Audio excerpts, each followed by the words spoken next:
Hello there, welcome to Inde-Car on Sunday, May the 5th. Now, just when I thought it was safe to assume that the SNP had finally decided who their leader was, we got some news today that might actually not be the case. I'll talk to you about that just in a minute. But let me first of all congratulate the organisers, all under one banner, of the massive march which took place yesterday in Glasgow, marching from Kelvin Way to Glasgow Green. And also, having watched, unfortunately, from home after the event was over because of some family commitments on Saturday, I noticed that there was a great deal of speakers from all different places, from both Alba and also from the SNP and from other groups and individuals and commentators. And this, I think, was an encouraging signal that All Under One Banner is staying true to its name and everyone is included. And I think the speakers themselves, Kenny McCaskill and who else was there? I can't remember the name of the woman from the SNP. I beg your pardon. Sorry, my memory is terrible. However, the march produced a very, very good attendance. The estimate was 5,000 plus. I wasn't there, so I don't really know, but it looked to me like a very big crowd indeed, and everybody seemed to stick around for the speeches at the end. And this is a sign, I think, that independent sentiment is beginning to grow, and the momentum behind these marches is beginning to build again as the marching season progresses. So it was a major success, and well done to everybody who went. And I'm sorry I wasn't there myself, unfortunately. As I've said, I have older relatives and I had a lot going on yesterday that had to be dealt with. Anyway, to come back to what I mentioned earlier, that the coronation of John Swinney as the SNP leader and supposedly the new First Minister doesn't seem to have gone off entirely without a hitch. In fact, an SNP member, I understand, from a branch near Loch Lomond, had put up a petition and has now got enough signatures to actually force the SNP to have a leadership contest. And I think this is a reaction by the popular side of the SNP, the side which doesn't get to choose things, the side which isn't in charge at Holyrood and doesn't have, shall we say, a stake in staying on the gravy train and keeping up their careers. But this group has got enough signatures to force the SNP to have a leadership contest of some kind. At the moment, it's not clear how that will happen. But just when the BBC and also the SNP thought everything was settled, Kate Forbes was happy to accept some kind of consolation position from John Swinney, and that John Swinney was going to be installed as the next leader. It looks like he may not be there that long, if indeed he takes his position at all. Now, is this a bad thing or a good thing? Well, I think in a way it's a good thing, because it shows that the ordinary membership of the SNP are not happy with the idea of continuity leaders being simply installed just because the previous leader resigned. We've had Nicola Sturgeon, then Humza Yousaf, and now we've gone to John Swinney. Now, it's also interesting, I think, to note, and I was watching a podcast by Barhead Boy, which included Lloyd Quinnan, former ITN weatherman and also very staunch SNP member. And they were talking about not only this situation with the leadership, and this is where, incidentally, I discovered this interesting fact that there is going to be some kind of leadership contest, and yet nobody knows quite what it's going to be yet. But also the fact that in the podcast I went on to talk about the Freeports, amongst many other topics, but the Freeports particularly are a huge problem for Scotland, because the decision to force Freeports on Scotland by the UK government appeared to have been rubber stamped by the SNP, who put some preconditions on this Freeport idea by greenwashing them, by saying they were going to be green Freeports and going to insist on the minimum wage and certain standards and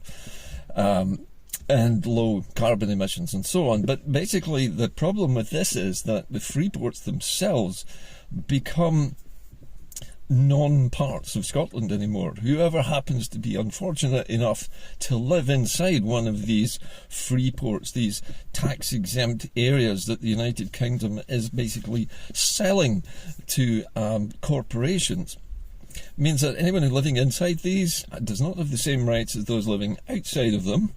It also means that they're no longer part of Scotland. They are effectively like a foreign country. They're like an offshore tax haven onshore, and they've been forced into our territory by the United Kingdom government. And you might think, well, that's bad enough. The fact that they're not going to pay any taxes, any of the corporations operating inside these zones pay nothing to Scotland or England or Wales or anybody else. They simply get away without having to pay any taxes. They don't pay duties, excise duties. They can import and export stuff without let or hindrance, basically. But the problem with this is, if Scotland becomes independent, and I'm saying if, but when Scotland becomes independent, these free ports will prevent us from rejoining the European Union or even trading with it under the European Free Trade Association rules, because free ports in the European Union are illegal under their money laundering laws. There are free ports in the European Union, but they're publicly owned. They're owned by the people, and they're run not for the benefit of the people, not for the benefit of faithless offshore corporations. So Scotland would have a huge problem if it wished to start trading with the European Union again, either as part of the UK, but more specifically when it becomes independent. Those agreements, those free port agreements, would need to be torn up, and those corporations told in no uncertain terms that they're going to go back to paying taxation. So there is a battle going on at the moment between what I would say is the centre-right of the SNP and its more centre-left popular support, the mass of membership. And that is the problem for John Swinney. It was also pointed out, rather, I think importantly, by Barhead Boy, that John Swinney has a bit of a history of indulging in free market neoliberal economics, because he actually put forward a paper in which he said he would like to see Scottish Water sold off, and he had made plans for that, and Caledonian McBrain sold off to private enterprise. So he was, for a time at least, pro selling off our national asset, our prime national asset actually being water. We have more fresh, clean and highest quality drinking water of virtually anybody in the European Union, and this is an untapped resource at the moment, which is yet to be exploited fully by the United Kingdom. I dare say that will be on their wish list. So that was a problem. John Swinney was known to be in favour of that. He also, many years ago, at the time of the first referendum, voiced the opinion that he favoured Devo Max, the so-called maximum devolution possible, where Scotland would have every power except for defence and foreign affairs. And that sets him apart. He set his store as a devolutionist and not as a man who necessarily wanted independence. And that creates a problem for the membership of the SNP who want a pro-independence leader, and are not getting one. Kate Forbes was regarded as being slightly better than John Swinney in that regard, but even so, it's doubtful whether Kate Forbes would have been close enough to the centre-left of the party to actually do the kind of confrontational, defiant politics which would be necessary for us to vote on the Constitution, and whether or not we should actually end the union with the United Kingdom.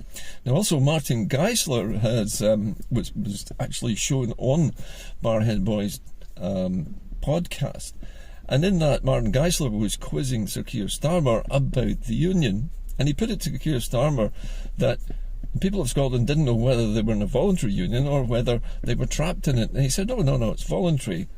So that means we can come out of it any time we like. So Geisler pushed him on the issue, repeatedly said to him, well, if that's the case, what is the method for leaving the union? And he would not answer the question.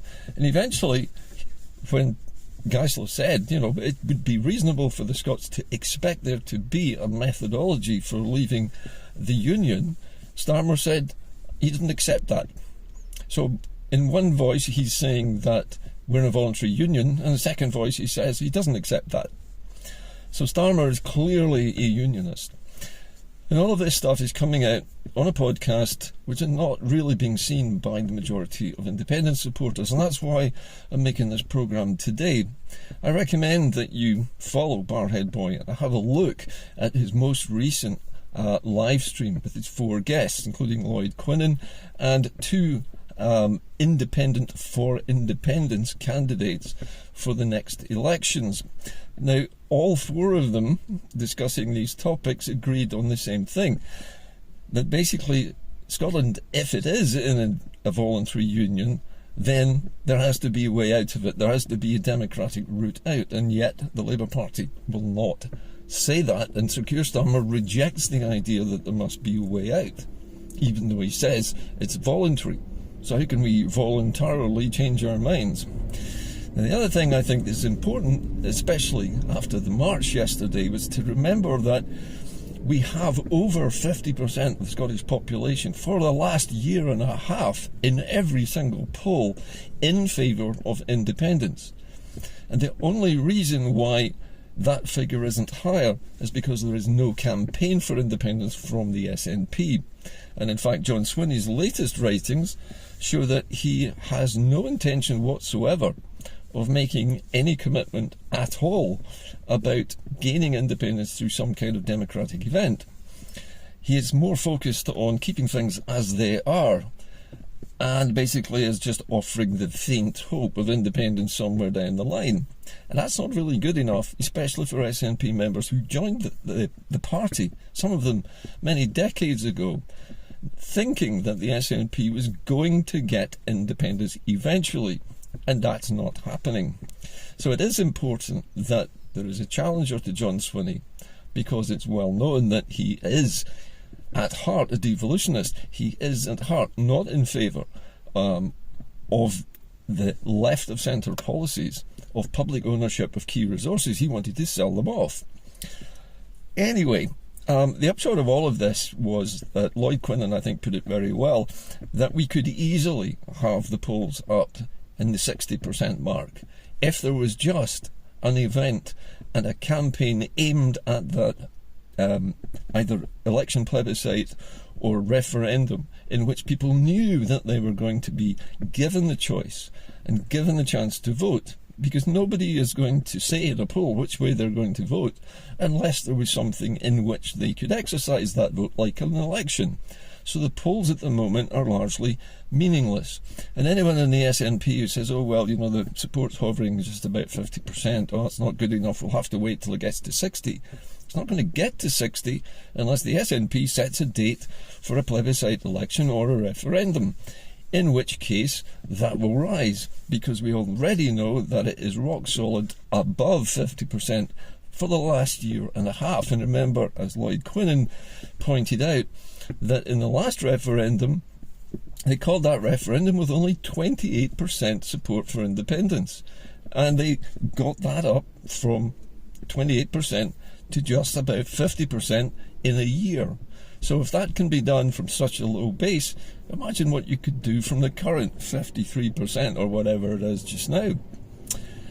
So there is the opportunity here for a new First Minister, a new SNP First Minister, have a clear out of the devolutionists like Mr Swinney and install some real characters, some real combative politicians to hold a plebiscite election in 2026, because that seems the most optimum time to do this, and it's probably the only way that you can democratically decide on whether you leave the Union or not, is to elect an entire government with a simple majority of votes, regardless of the rigged voting system. I've said this for years, that just adding up the votes for pro-independence candidates of any party, if they exceed those of the Unionist parties, you've won.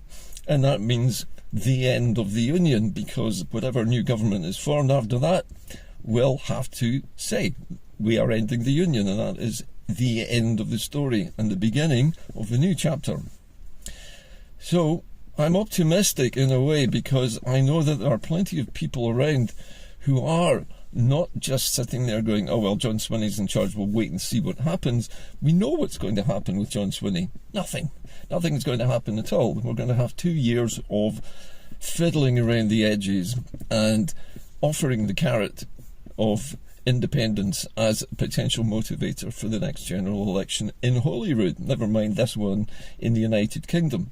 This one in the United Kingdom is only an issue for the parliamentary SNP. It's only their concern and not ours. And so having a candidate who's much more combative actually might increase the SNP vote. In fact, it may push it to the point where we can eventually get rid of a lot, if not all, of the unionist MPs, and that would be a really good indicator for how things are going to go in 2026.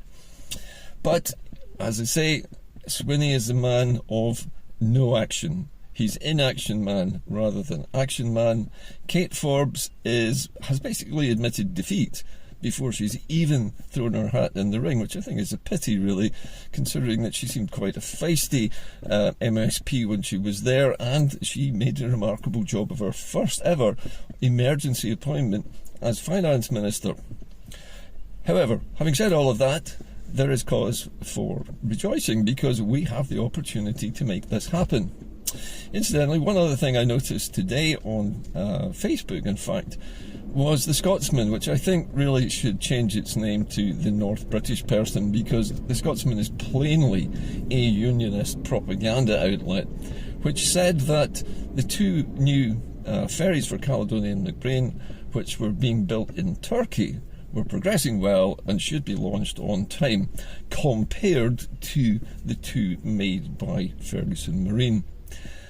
Do we need a newspaper purporting to be Scottish putting down our own shipyards? Nah, we don't really, and it's more propaganda.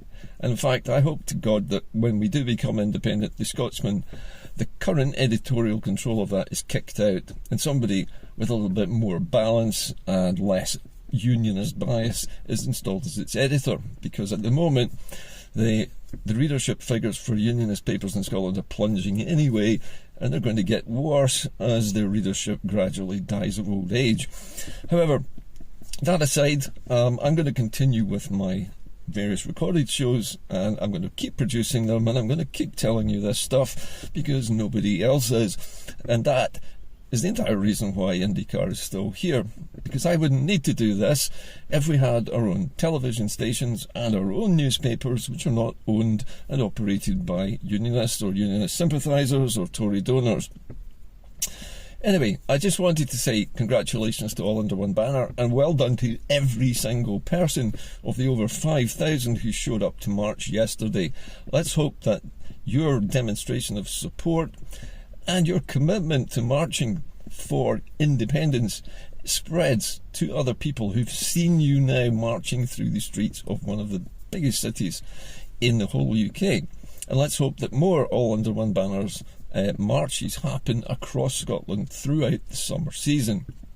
That's it from Inde-Car today. I'll be back again as usual in the next few days. I hope you've enjoyed this programme. If you had, you can still contribute to Inde-Car using the link which is in my Facebook page, and I'll repost it for anyone who wishes to make a donation. But also, the most important thing you can do with these programs is to share them, and to keep sharing them constantly on Facebook, on X, in fact anywhere, Instagram, I don't really care, but if you keep sharing them, it's very, very difficult for anyone in the United Kingdom in charge of these things, such as Nick Clegg, to put the mockers on Inde-Car output. Anyway, as I always say, keep the faith. Independence will be along, but I think it's going to be 2026 before we see it happen. But it will be interesting to see if the SNP is forced into a leadership contest by the actions of its own broader membership. How are they going to react to that? Are they going to say no? Well, let's see. I'll see you soon. Keep the faith. Bye for now.